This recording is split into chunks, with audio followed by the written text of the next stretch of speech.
अभी हम ये देखेंगे कि एग्जाम में जो सीईटी का उसका एग्जाम होने वाला है, बीएड का, एलएलबी का, तो उसमें आपको यूजर नेम और पासवर्ड जो आपकी हॉल टिकट पर दिया हुआ है वो इस तरह से आएगा। उसको यहाँ से करना होगा लॉगिन। लॉगिन करने पर देखिए ये जो इंस्ट्रक्शन है इसका मतलब क्या है समझ लीजिए। मिसाल के तौर पर यहाँ पर आपकी इंग्लिश वगैरह लैंग्वेज जो भी है तो बता देगी। और उसी तरह से यहाँ पर इसका मतलब ये रहेगा कि you have not visited the question yet. Grey colour के टाइप का मतलब होगा कि आपने अभी तक वो जो टैब पर क्वेश्चन पर अभी तक विजिट नहीं किया।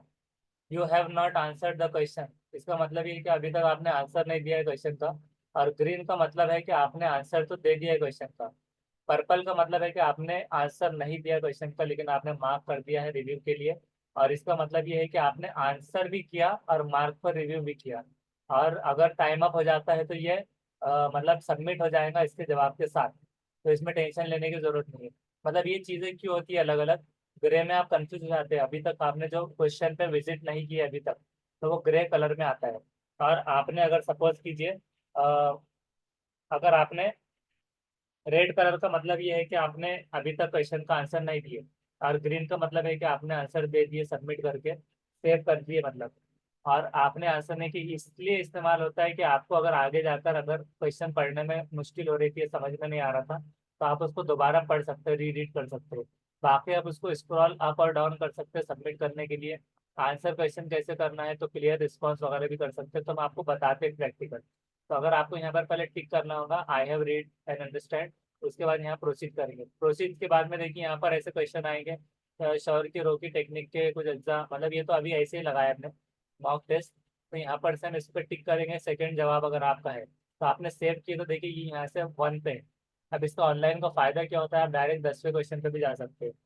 और 10वें क्वेश्चन पे आने के बाद दूसरे से आपने डायरेक्ट जंप किया तो वो बताता है कि दूसरे का भी आपने आंसर नहीं दिया है।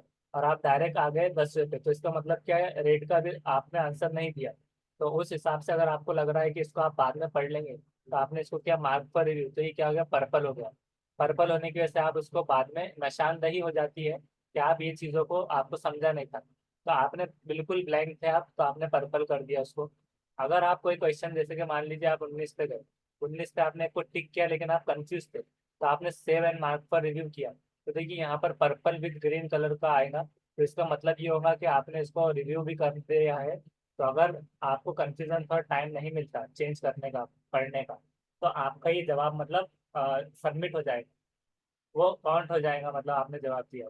और ज़्यादातर आप जब जब कोई चीज़ को अगर आंसर दे आप 100% अगर श्योर है, तो फिर वो हिसाब से आप उसको सबमिट, सेव एंड नेक्स्ट करते चल सकते हो। और सबमिट का ऑप्शन कब करना है, पहले ही सबमिट कर देंगे तो गलत हो जाएगा। तो आपको उसको पूरे जब अटेम्प्ट हो जाएंगे तो उसके बाद नीचे वाला सबमिट करना है, तो सेव एंड नेक्स्ट पर देना है। अगर आपको ऑप्शन चेंज करना है सपोज जाकर, तो यहाँ पर आप 2 का 3 पे क्लिक कर दिए, फिर उसको सेव कर दिए, तो ऐसे आप ऑप्शन भी चेंज कर सकते हो। तो इस तरह से आप एग्जाम में ऐसे, ये उसका मतलब था। और मॉक टेस्ट के थ्रू में ये चीज़ कर सकते हैं, स्क्रॉलिंग माउस काम कर रहा है नहीं, कीबोर्ड, ये सब देख लेना है। और अगर नहीं काम कर रहा होगा तो आपने बता देना है कि ये वाला वर्क नहीं कर रहा।